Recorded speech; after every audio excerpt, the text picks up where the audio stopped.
Yeah guys, welcome back to another video here from the off-grid garage. Finally we are off-grid. We are doing a capacity test with the battery today.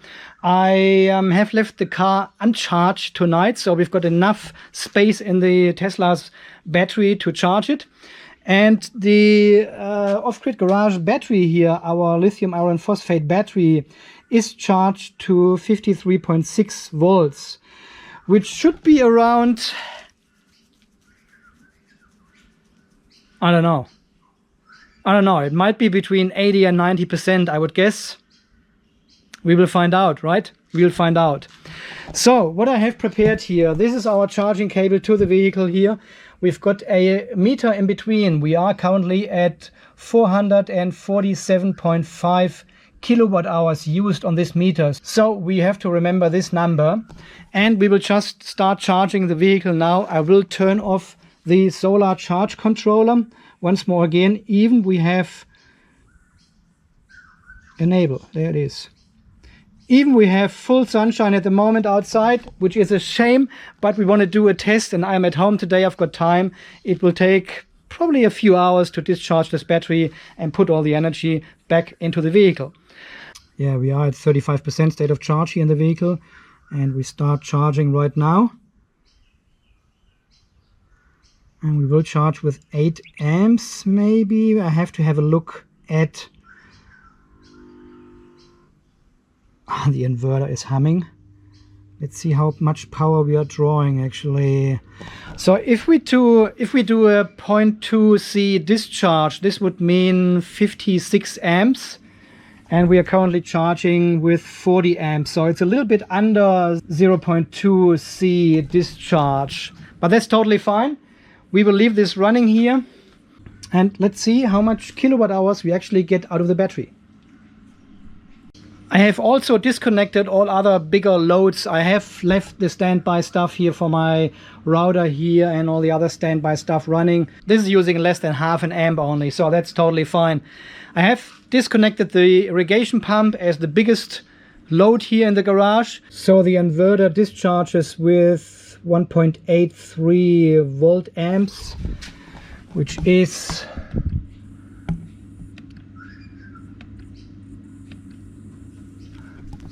2,450 watts. Well, considering the outside temperature of 34 degrees, I think 2.4 kilowatts coming from the inverter is fine. I have to check this frequently and see if it's not overheating or something. But still, 2.5 kilowatts for a 3 kilowatt inverter. This will be a good test for the inverter and the battery. And we're also checking the BMS here for any low voltages here. But since I replaced the bus bars with the aluminium bus bars, I've got no trouble anymore. I have put this carbon grease underneath now on the polished terminals and the bus bars, and I have no voltage drops anymore. So there was definitely something wrong, not optimal, with using the thinner copper bus bars. So I keep using the aluminium ones. Even people said, well, they have a higher resistance, but you know, they are more than twice as thick and a lot wider than the original ones. So I don't think we have got any trouble with them at all. So it is now 10 to 2. As per SmartShunt, we have used 77, or we have still 77% left. We have used 62 ampere hours of the battery. And I can see here in the smart inverter, we also had a high temperature warning at 2:42. So this is 10 minutes ago. Yeah, there's no alarm anymore. It was only temporarily, apparently. Let's see what we have. 4309 here at the top, so it is fairly warm. But again, we've got 33 degrees outside at the moment. It's 2 p.m. So this is probably the hottest it gets. And from what I have seen so far, it can sustain this warning for about an hour, and then it will shut down due to overheating. But this is only a notification which was in the past, so there's no current warning. And we have used almost 3 kilowatt hours. I was just wondering why this meter here pulls 2.4 kilowatts and the inverter itself shows us only 1.9 VA. I actually misread the information here on the meter. There is a min max. See, there's the min 0.1 watts, and this is the max in watts, 2.45 kilowatts, and I misread that. So the actual power is 1890 watts now here on the meter. So that's all good. It's not 2.4, it's 1.9. So pretty much the same as this one here. So, and this is exactly within specifications. We can see here at 40 degrees we can pull 2200 watts, and at 65 degrees we can still pull 1.7 kilowatts, and we are now at 1.9, so right in the middle. So we have now charged over 2 hours, and the Smart Charge claims we've got 66% left in the battery. We have used 91 ampere hours, and we have used 4.2 kilowatt hours so far, times 3. That would mean we will get 12.6 kilowatt hours out of the battery until it's empty. Just from a pure math perspective, of course. And 15 minutes ago we had another over temperature warning. I've just installed the fan here to push some air on this corner. You can still see the red light is flashing on the inverter. We've got 44 degrees here at the top on the inverter. That's why we get the warning. So we are now charging for 3.5 hours almost.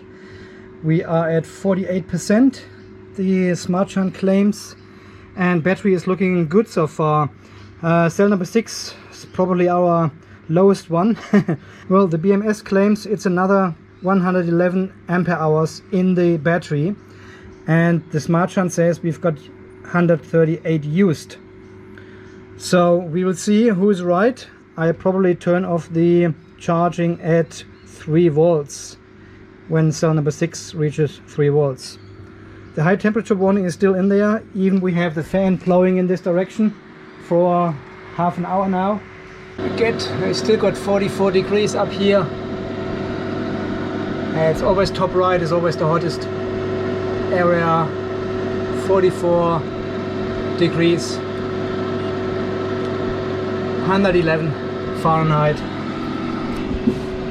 So at 47%, the inverter has just turned itself off. You can see both lights are flashing, it's restarting. It's actually waiting to cool down and then it will restart. We have lost power completely here in the garage now. No power at all anymore. And we have pulled 142 ampere hours so far. It still claims we are pulling 1.9, but I'm sure it's not available anymore on the network. Yeah, there it says charging interrupted at 15:49. That was 10 minutes or 3 minutes ago, just now. And I cannot seem to connect to the inverter anymore. There's no connection to the inverter anymore. It's still flashing. Now it has turned on again. A couple of seconds later, fan is working again. Yeah, we've got power here on the meter again. And I think the car will just resume.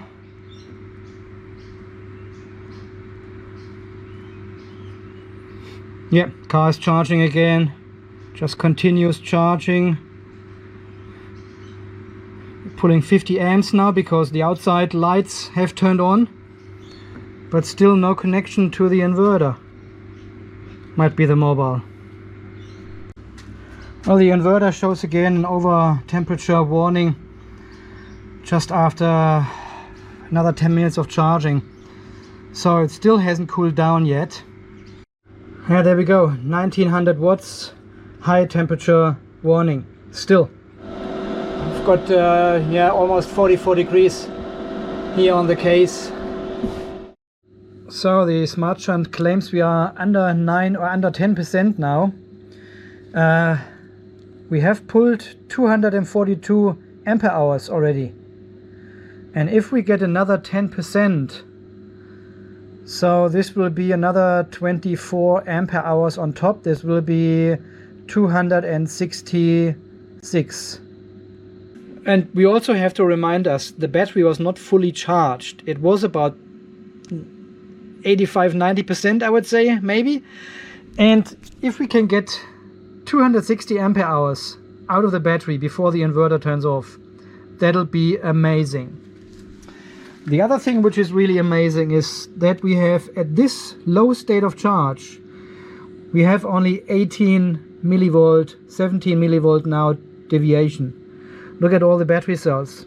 They're all in line. Even number 6, 7 and 8 are not too low anymore. Number 12, same voltage. Number 9, same voltage. 44 amps we are pulling still. Battery going really strong. I'm super happy with that result so far.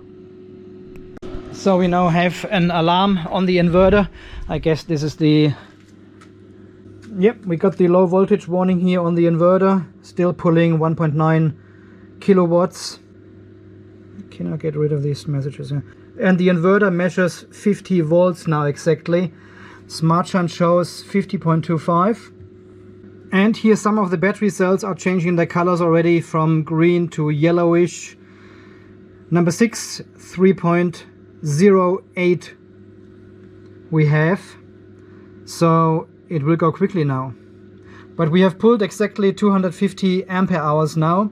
We stopped the charge at 3.5 volt per cell and then let it float at 3.35. So this was our start point. It was not 100% charged. And still we managed to pull 250 ampere hours. 6% it claims. Okay, let's see when the inverter turns off. So we've got cell number 6 now under 3 volts. The inverter is still running at 49.4 volts. And we have pulled now 255 ampere hours out of the battery. And this would mean that we were more than 90% charged. Yeah, because there's only 25 ampere hours missing from 255 to 280. So we were more than 90% charged at 3.35 volts, apparently. If these figures are correct.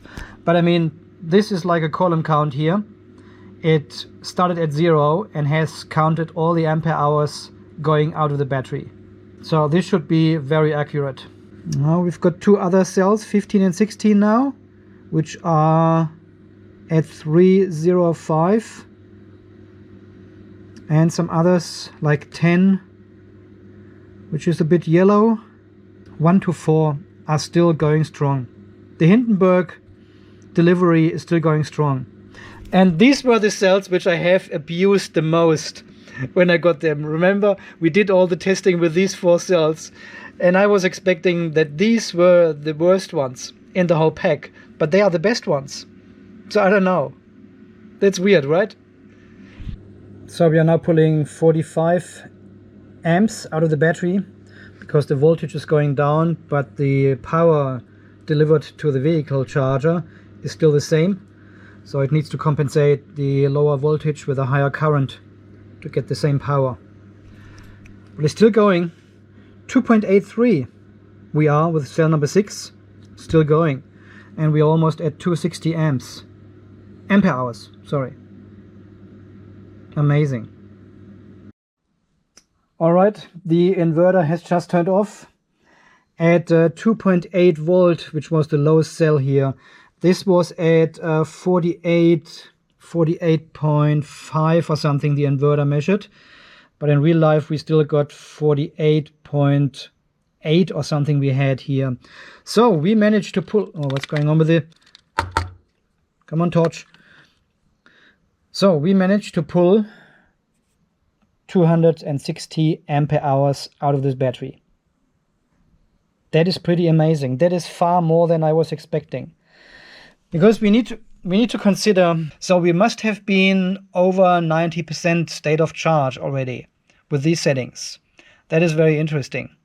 So I can potentially lower the settings a little bit further and set the float voltage to even a lower voltage. So we were at 53.6, if you have seen the previous video, which is 3.35. We can go a little bit lower. I don't want to charge the battery over 90% actually, so... Alright, let me just connect the e-bike charger here quickly to get power. I want to read how much kilowatt hours we got out of the battery. So guys, the power has turned back on. My wife just said, "You have forgotten to turn off the light in the garage." I said, "Oh, the power is back." So again, here I am. Yeah, well, this was a very interesting test, I thought, in terms of testing the battery and the inverter at the same time. So we have now recovered to over 3 volts with all the battery cells, and I probably keep charging the battery with the e-bike charger overnight, so it gets a little bit of charge in until tomorrow morning, until the sun comes back. But as you can hear, we have rain, and it is supposed to rain for the next couple of days. They're expecting only 21 degrees tomorrow. We had 35 today. That would have been the perfect day to test the inverter actually, because it's nice and cool and it doesn't overheat. I am actually very pleased with the battery performance so far. So 260 ampere hours taken out of the battery during this test today. Well, we can actually now have a look. 459.3. That means 11.8 kilowatt hours we have taken out of the battery. Almost 12 kilowatt hours. Let's say 12 kilowatt hours. This is not too bad either, because we have the losses through the inverter as well, which we need to factor in. So even the battery has around 14 kilowatt hours of cross capacity. We will lose about, I don't know, between 5 and 10% inverter losses we have definitely. And I think we even had more losses because the inverter was so hot, the fan was running all the time. So all this factoring in 12 kilowatt hours is actually pretty good. And again, the battery was not fully charged, so we may have gotten another half a kilowatt hour out of the battery. Yeah, so battery is totally fine. It performs very well. The cells stay together in a group. The deviation is not very high during the discharge, only at the very bottom then. It diverts a little bit, but this is totally normal and it's fine. Yeah, talking about the inverter, well, I was a bit skeptic during the test actually, because it got so hot and I had to throttle down the charger inside the car to keep the inverter running here, otherwise it would have turned off. We had 3 shutdowns during the whole test because of the heat inside the inverter. So it shuts down, cools itself down, and then turns back on again. Well, I wasn't overly impressed with the whole performance of the inverter, but again, we need to consider the heat. It is in a super extreme test, 35 degrees, and even after lunchtime, when the test was already running for 2 hours, the sun came through, the clouds disappeared, and we had full sunshine here on the garage. And on the west side here of the garage, there are no solar panels at the moment, so full sun on the metal roof heats up the garage inside, and the inverter uses this hot air to cool itself down. So very difficult situation for the inverter, of course.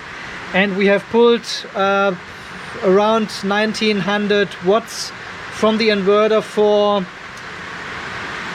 7 hours. Yeah, all in total the whole test took about 7 hours. Considering I had to throttle down the charging during the day because of the heat, so this delayed, or this extended the whole test a little bit, but let's say 6 hours would have been anyway. I don't know, if the inverter suits me, I would say at the moment it does. If it will suit me in the future, I don't know. From the charging speed for the car, it will be totally fine. As I said many times before, I've got no intention to charge the car super fast from the batteries or anyway above 10 amps or something. There's just no need for me to charge that fast. So I think at the moment the inverter is fine. I'll keep testing it. Well, we are going into the rain.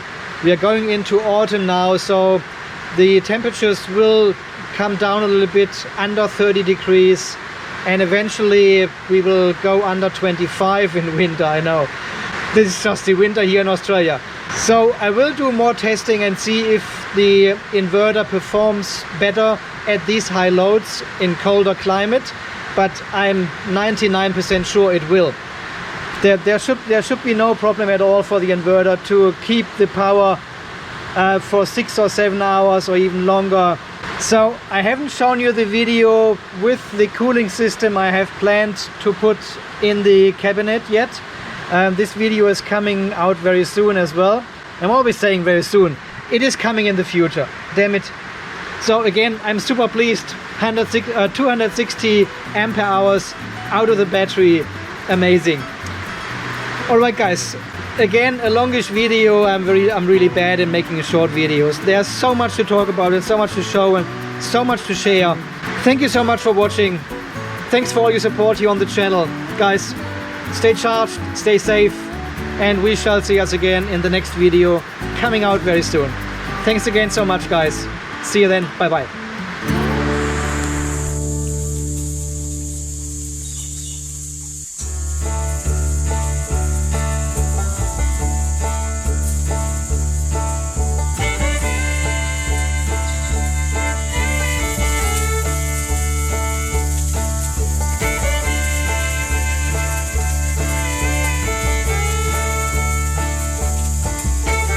Just jumped from the barbecue to the wall.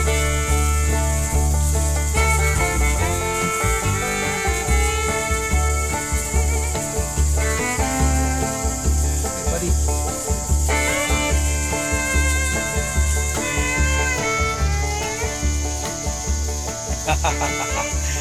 We got him. We got him. Does he fit in there? Well, you can do it. Jump. 3, 2, 1.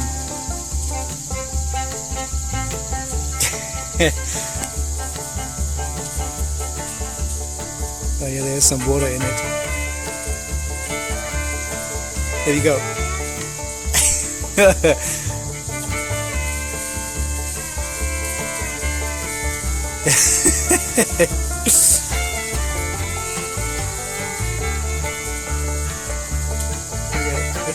There he comes. There he comes out again. Nice and wet. Okay, say goodbye until tomorrow. Bye bye. He's not in.